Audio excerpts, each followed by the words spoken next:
Hi, my name is Alyssa Higgins, and I'm presenting my school improvement plan for the supervision and evaluation course for my PBL project. Wanted to start with the mission and vision of Verina.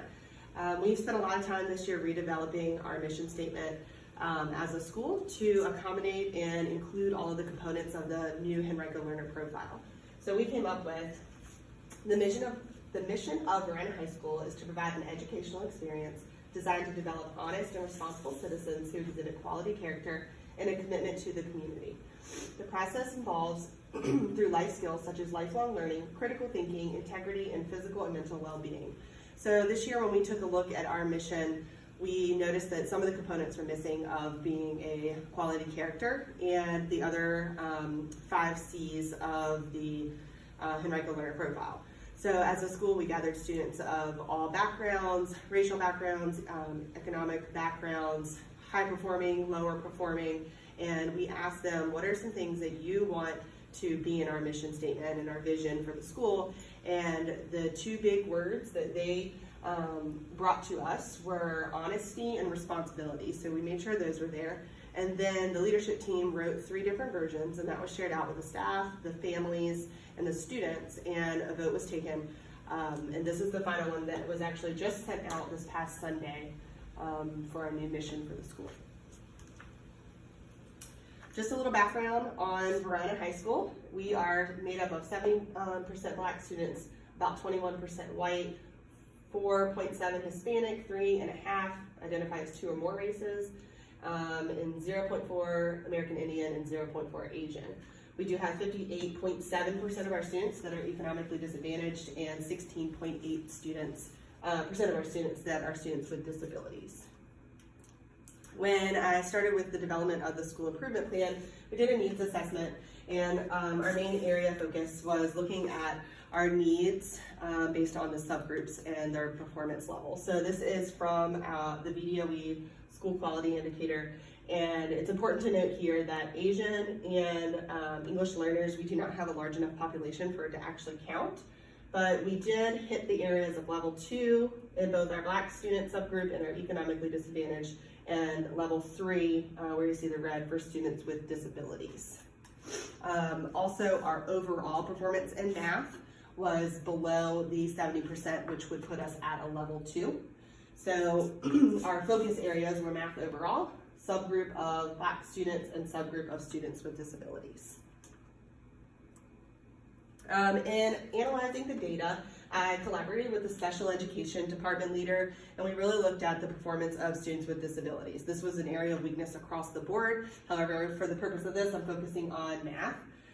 We felt that a need is an increased professional development and overall awareness of differentiation and what that looks like for all students, but specifically for our students with disabilities. We also analyzed the subgroups of Black students and economically disadvantaged, and we looked at how are we going to share this information and how can we focus our instruction on these students. With students that are classified as economically disadvantaged, we are actually not allowed to share that information to the general staff. A list can't be sent out that says these are the students in that population. So being that a majority of our students are African American, we are focusing on the Black subgroup. We are focusing on the overall achievement for math, and then we're focusing on students with disabilities. And based on the information that we have, we feel like that crossover will allow us to also hit the students that are in a low economic status. So from this information, I created 3 goals, and this is worded in the form of a SMART goal, broken into 3 parts. So by the end of the 2018-2019 school year, the math department will have an overall pass rate of 70% on end of course tests, increase the pass rate for the Black student subgroup by 6%, and increase the pass rate of the students with disabilities subgroup by 5%, by improving Tier 1 instruction through the use of differentiation and best practices of math instruction. So really, we wanted to take the focus away from remediation and how can we fix it after, and really focus on what is changing in the classroom that's best for students and best for student learning. How do these goals align with our vision? So, excuse me.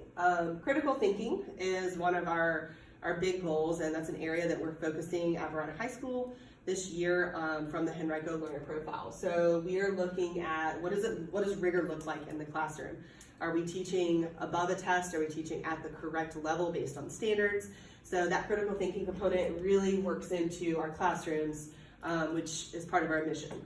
Lifelong learners, we have really put an emphasis on our students understanding not only what we're learning, but why we're learning it, and getting them really engaged into that topic and understanding the importance of learning that material.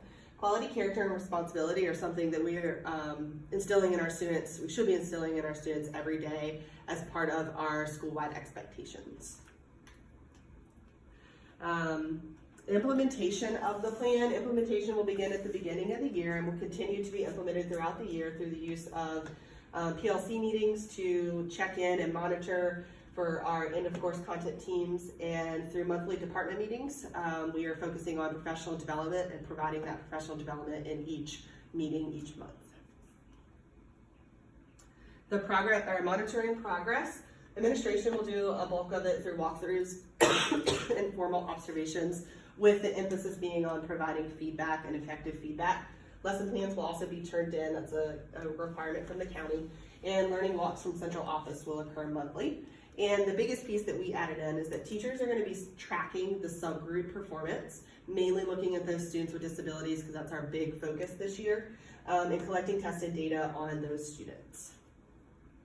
Our financial needs are mainly professional development needs, looking at math workshop, which is a concept brought forth by Jennifer Lemp, and in her research, we would like to get either her out here or some books for developing that and having professionals who have done this lead that, as well as differentiation.